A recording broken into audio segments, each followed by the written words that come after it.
It's a beautiful day, everyone, isn't it? Yeah. Absolutely. I just want to say a couple of words about what's actually happened here.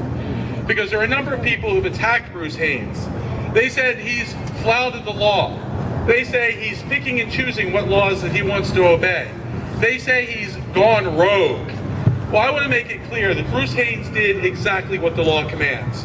Bruce Haynes took an oath of office.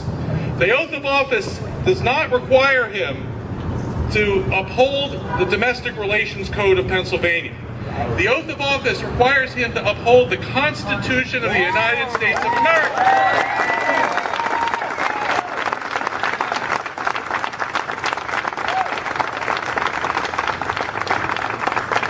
Now, Bruce Haynes did not come into office some years ago with a list of laws that he didn't like and start picking and choosing what laws he wanted to enforce. In fact, he's always enforced every law that's been on the books in Pennsylvania, including the law that says a marriage is between a man and a woman. He's only issued licenses to opposite-sex couples until recently. But why? Something changed. Something happened. The United States Supreme Court issued a decision in the Windsor case where the Supreme Court said that discriminating against couples based on their whether the same or opposite sex couples in the context of marriage has no legitimate constitutional purpose.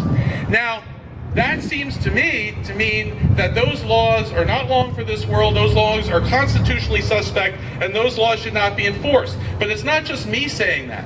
Justice Antonin Scalia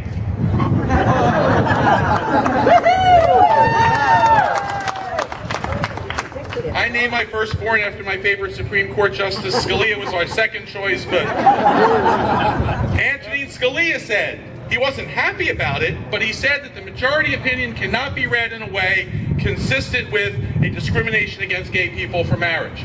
Okay, so now we have a new situation. And every day, executives from the President of the United States to the Register of Wills in Montgomery County have to make decisions. They have people come in their office, they request things, they request forms, they request things to be accepted, and they have to decide every day whether they're going to do that, whether that's legal.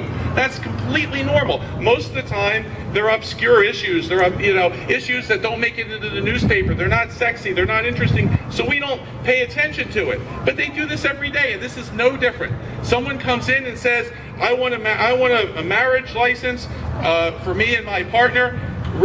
Bruce Haynes, Red Windsor, said, "I know what I have to do. I have to change what I've done over the last 5 or 6 years, and I have to issue this marriage license." That is exactly what he should have done. And the courts are not being usurped. The courts are still going to weigh in. They're going to have their opportunity to have their say.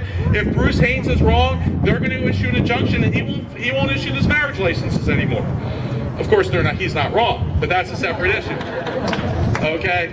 But so Bruce Haynes, people should be clear, has done exactly what his oath of office demands. If we don't want people to actually enforce the Constitution of the United States, then we should repeal the law that requires him to swear to God and to swear to the voters who elected him that that's what he's going to do. Bruce Haynes did the right thing. He issued marriage licenses to same-sex couples, and as long as he issues them, I'm going to marry them. Okay?